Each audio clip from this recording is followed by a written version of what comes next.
చేసిన గబ్బర్ సింగ్ సినిమాలో నా పోలీస్ స్టేషన్ సీన్కి వచ్చింది, చచ్చిపోయాను నిన్న.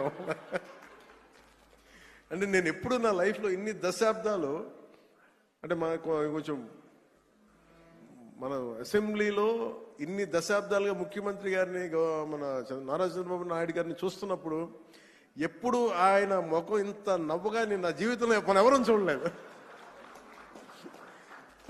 అసలు ఎప్పుడు అంటే అంటే నవ్వే పరిస్థితులు ఉండవు.